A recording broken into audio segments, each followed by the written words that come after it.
Welcome back to Me Corner ID, a special channel for you lovers of world fighting. After UFC 317 yesterday, there was a significant change in the UFC Pound-for-Pound ranking. The most visible is that Islam is no longer ranked first in the pound-for-pound ranking. His position has now been taken over by Illia Topuria. Meanwhile, Alexander Pantoja, who successfully defended his title for the fourth time, rose drastically to fifth place. But did Topuria's spectacular victory over Charles Oliveira immediately make him the top pound-for-pound fighter? We must first know how the pound-for-pound ranking in the UFC is made. In terms of definition, the pound-for-pound ranking is a way to determine which fighter is the best without looking at their size and weight. This ranking aims to answer if all fighters in the UFC have the same weight and body size. Let's say all fighters are in the welterweight class.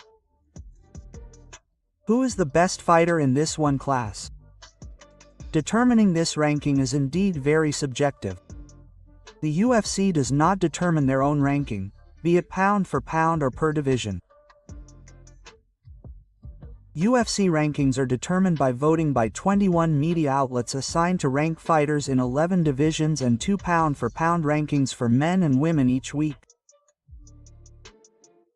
This assessment is determined by several factors, namely current performance, overall winning record, how to win fights, and the quality of opponents faced.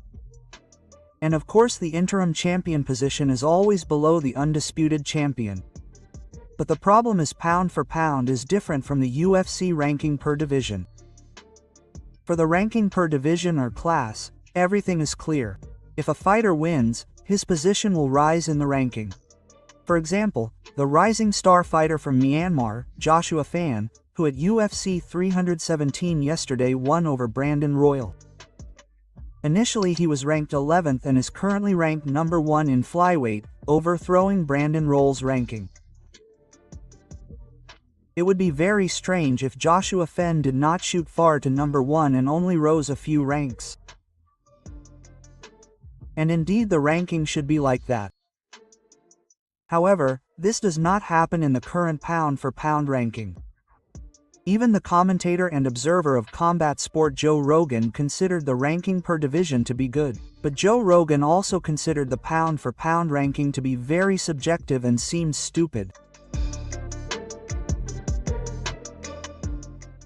The debate over who is the number 1 pound-for-pound ranking was actually quite heated last year. At that time, Islam was still ranked 1 pound-for-pound. But UFC President Dana White disagreed with that. He considered Jon Jones to be the number 1 best fighter in the world. Jon Jones pound-for-pound best in the world. Jon Jones is the pound-for-pound best fighter in the world and the greatest fighter ever. Period. End of story. Many disagreed with Dana White's statement. Because it seems like Dana can't tell the difference between the pound-for-pound ranking and the GAT fighter list or the best fighter of all time. Dana's statement as UFC president at that time was considered only to promote the fight between Jon Jones versus Stipe Miocic in November last year. But recently, when Islam Makhachev broke Khabib Nurmagomedov's record by defending his lightweight title 4 times, Dana corrected his statement that Islam Makhachev was ranked 1 pound-for-pound. Deserves some maybe pound-for-pound number 1 rankings. He's already the pound-for-pound number 1 ranking. But he's yours. Yeah, I'll give it to him. Fair enough. Arm. Are you happy? Is everybody happy now? Even the UFC owner himself doesn't believe in his own ranking system. And how can we be forced to agree with the rankings they update every week? Illia Topuria's victory did make him the best pound-for-pound UFC fighter. But does Topuria deserve to be ranked first pound-for-pound? The short answer is no. Definitely not. If we go back to when Alexander Volkanovski was king in the pound-for-pound rankings, at that time Islam managed to defeat Charles Oliveira in October 2022 and 3 months later defeated Alexander Volkanovski at his home in Australia. It should also be noted that at that time Islam stopped 11 Winstick owned by Oliveira and 22 Winstick Volkanovski. But after defeating Volkanovski in February 2023, Islam still did not shift Volkanovski's position in first place. Many assume that Makhachev did not really defeat Volkanovski in the first fight, even though at that time Makhachev won absolutely by unanimous decision. Islam only really achieved the pound-for-pound ranking when he beat Volkanovski in their October 2023 rematch. Not to mention Illia Topuria's achievements. Defeating a legendary fighter with back-to-back-to-back KOs is indeed an extraordinary achievement. But it would be funny if Illia Topuria easily shifted Makhachev's ranking without having to beat him. While Makhachev himself had to beat Volkanovski twice to get the title of best pound-for-pound fighter. It can be concluded that the UFC pound-for-pound ranking is a subjective ranking system and is not determined by a fight.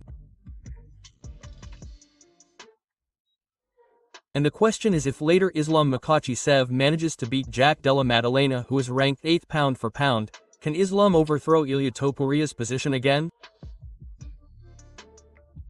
If Islam wins with a spectacular finish, it could happen. But if Islam wins with a points victory, Islam is likely to remain in second place. Because it seems that the voters who determine the ranking only like fighters who can win with a finish rather than dominate in 5 rounds.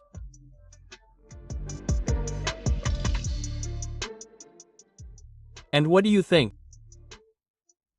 Is Topuria indeed worthy and deserving of being ranked 1 pound-for-pound UFC, or is Islam Makhachev who should still have the status as the best fighter in UFC?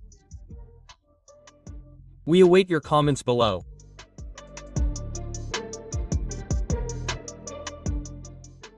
That's our discussion this time. Don't forget to like and subscribe to continue getting info and news updates about the world fighting world. See you later.